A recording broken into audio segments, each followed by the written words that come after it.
ত্যাগ, তাকওয়া আর মহান আল্লাহর সন্তুষ্টি অর্জনের বার্তা নিয়ে উদযাপিত হলো মুসলিম উম্মার ধর্মীয় উৎসব ঈদুল আজহা। ঈদের নামাজ শেষে পশু কুরবানি, মাংস প্রস্তুত আর বিতরণে ব্যস্ত সময় পার করছেন নগরবাসী। লোক দেখানো নয়, আল্লাহর সন্তুষ্টি অর্জনের নিয়তেই পশু কোরবানির এই আয়োজন বলে জানান নগরবাসী। পরিবারের বড়রা যখন কোরবানির প্রস্তুতিতে ব্যস্ত, তখন শিশুরা এই ব্যস্ততার মাঝেই খুঁজে নিয়েছে আনন্দ। বাদুলা ত্রিপুরার ক্যামেরায় সিফাত ফারুকী জানাচ্ছেন বিস্তারিত। ঈদের জামাত শেষেই রাজধানীর বিভিন্ন এলাকায় শুরু হয় পশু কুরবানির প্রস্তুতি। পরিবারের সদস্যরা একসাথে কুরবানির কাজে অংশ নেন, সাথে ছিল মাংস কাটা, ভাগাভাগি আর বিতরণের ব্যস্ততা। সকাল 10টার মাঝেই অনেকের কোরবানির পর্ব শেষ হয়ে যায়। কসাইয়ের অপেক্ষায় কারো কারো কোরবানি করতে হয় দুপুরে। লোক দেখানো আয়োজন নয়, মুসল্লিরা জানান আল্লাহর আনুগত্য কিংবা তার সন্তুষ্টির চেয়ে বড় কোনো অর্জন পৃথিবীতে নেই।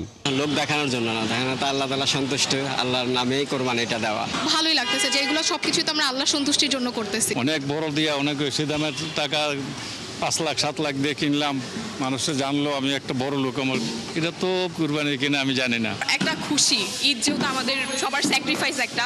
গরিব দুস্থদের মাঝে মাংস বিতরণের কথাও উঠে আসে সকলের মাঝে। জানান কুরবানির মাংসে গরিবদেরও অধিকার রয়েছে। যাদের সামর্থ্য নাই, আমরা বেসিক্যালি কোরবানিটা তাদের জন্য, আল্লাহর জন্য উদ্দেশ্য করে দিই, কিন্তু আনন্দটা সবার মাঝখানে ভাগ করে দিই। গরিব অবদান বেশি, তাকে হক আছে। তো যারা গরিব দুস্থ থাকে তারা তো পারে না, সো আমাদের উচিত যে তাদেরকে আরো বেশি করে দেওয়া। অসহায়, তাদের কোনো ইনকাম নাই বা তাদেরকে বন্টন করে দেওয়া, তারাও যাতে খায় ঈদের আনন্দটা উপভোগ করতে পারে। তবে বড়দের ব্যস্ততার মাঝেই ঈদের আনন্দ সবচেয়ে বেশি ছুঁয়ে গেছে শিশুদের। গরু কেনা থেকে পরিচর্যা, সাথে ঈদের দিনে নতুন পোশাক, পরিবারের সাথে সময় কাটানো আর কুরবানির আয়োজন ঘিরে তাদের উচ্ছ্বাস ছিল চোখে পড়ার মতো।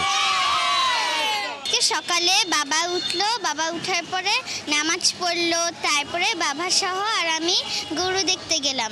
গরুকে আদর করলাম, ঘাস খাওয়ালাম। ঘাস খাওয়ানোর পরে আঙ্কেলরা এলো, আসার পরে গরুকে জবাই করে দিল। নামাজ পড়ছি, গরু দেখছি। ঈদের এমন আনন্দময় পরিবেশই প্রমাণ করে উৎসব একা নয়, সবাইকে সাথে নিয়েই উদযাপনের মাঝে আসল আনন্দ।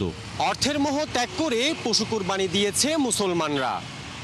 একদিনের আয়োজন মনে হলেও কুরবানি মনে করিয়ে দেয় আল্লাহর সন্তুষ্টির চেয়ে নেই বড় কোনো অর্জন। পশু কুরবানি দেওয়ার সাথে সাথে কুরবানি দিতে হয় অন্তরের পশুত্বকে, সাথে মানব হৃদয়ে জন্ম নেয় সহমর্মিতা, বিনয় আর আত্মশুদ্ধির নতুন এক অনুভব। মহান স্রষ্টার আরও কাছে পৌঁছে যাওয়ার এই এক পবিত্র আহ্বান। সিফাত ফারুকী, ৭১, ঢাকা।